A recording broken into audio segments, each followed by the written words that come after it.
This is a 2012 Jetta Tdi. Customer complaint on this car is they were filling it up with gasoline, and after they put 8 gallons in it, a light bulb came on and they said, "Oh no, this is a diesel car." So they stopped and called me. Luckily they were just a couple miles away and they paid a tow to get it here. And we're going to show you how to get the gasoline out of it. And they have not started the vehicle, so I think we'll be okay with just pumping the gasoline out of it, refilling it with diesel and priming the system. And here we go.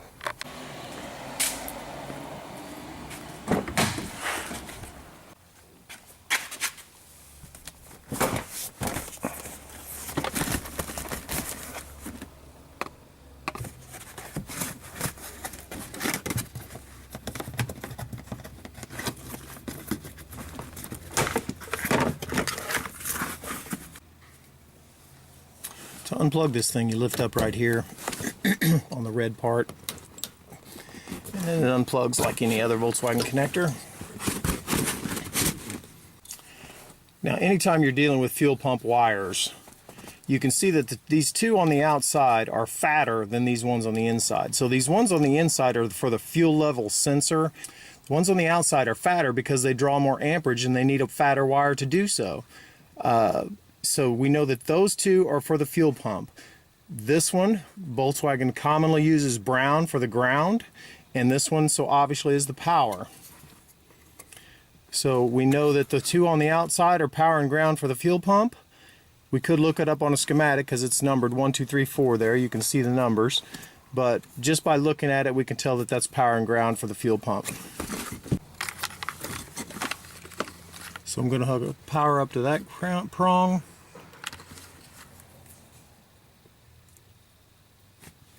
And the ground up to that one. I don't have this hooked to anything else at the other side of these wires yet. Now, as I said a moment ago, this car has not been started since she put the fuel in it. She realized what she was doing while she was putting the fuel in it, and so we can simply pump the fuel out of it. We won't have to mess with the fuel filter, not going to change the fuel filter, not going to have to bleed the injectors or anything like that. So at our fuel filter, this is the supply line coming from the tank. So all we do is jump power to our pump and let this fuel hose run out into a 5-gallon bucket here. Got another one here because she said she put 8 gallons in it. So over here we got our boost box and our wire hooked to the positive there, and we're going to hook our wire here. And you can probably hear that fuel pump running. We'll go take a look at our...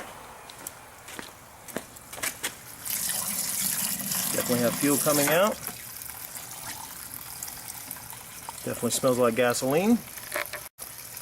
And we'll run this thing till it's dry, and then refill it with diesel, kind of do a small flush, and she should be good to go. Now, she's really lucky that she noticed this before she started it. These high pressure fuel pumps do fail, and if it had run with gasoline, it certainly could stress that pump out a little bit. It might fail, might not, but you definitely don't want to run gasoline through that high pressure fuel pump. When you change your fuel filter, we do a prime procedure with vacuum and VAGCOM in order to make sure that that pump doesn't run dry at any point, to help prevent that high pressure fuel pump failure. So we're going on about 1 gallon coming out of it so far. Still pumping away here. Let's switch over to the other bucket. We're nearing our second 5-gallon pail full of fuel here, but maybe she had a couple gallons of diesel in it, or maybe more.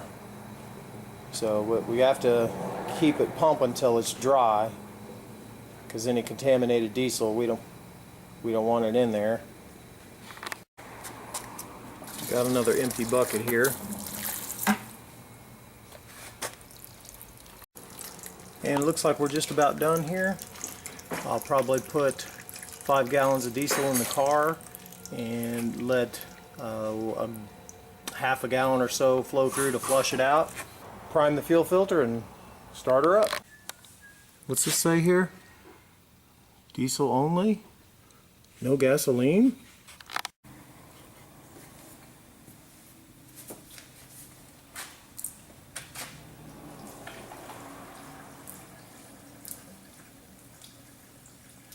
Kind of making a mess.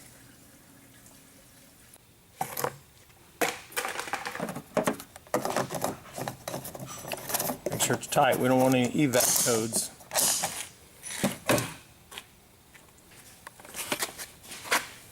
We'll just turn this on for a little while longer to flush out the line.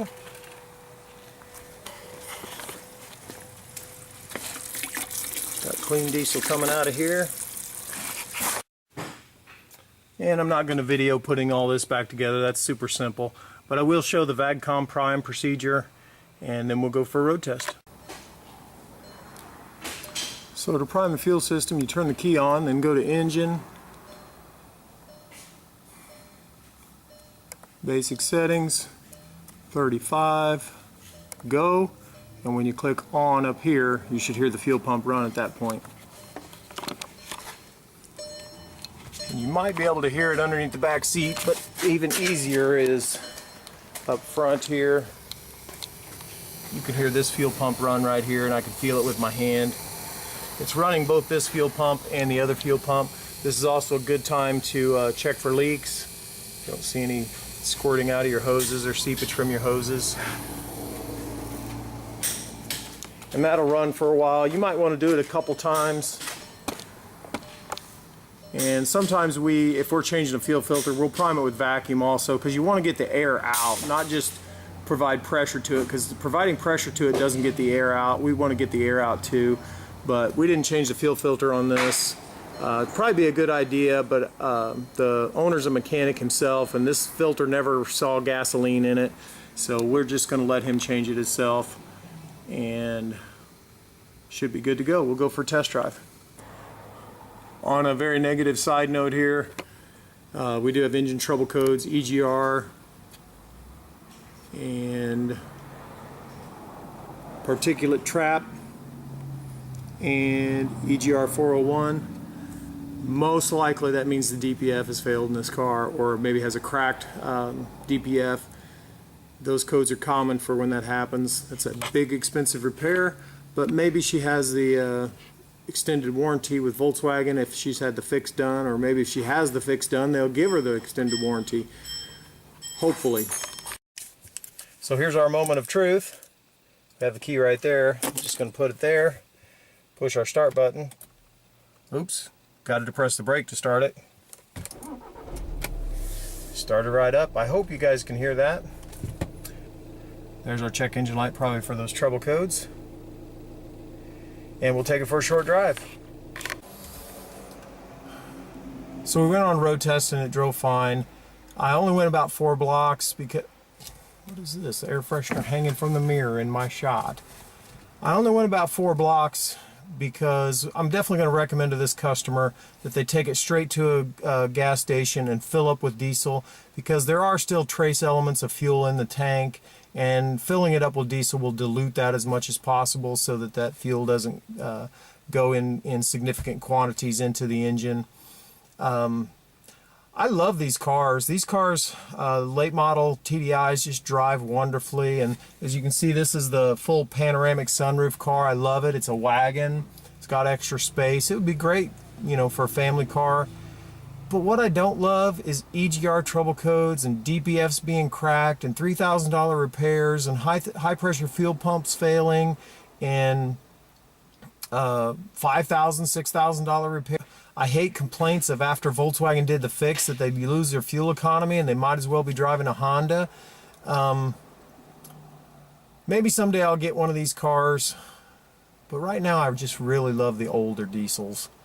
If you like this video, if you found any technical content in it that was worthwhile, or if you use this video to correct your misfueling problem after you fill it with gasoline, then give me a like and subscribe. Put a message in the comments, and be sure and visit my website at www.kansascitytdi.com.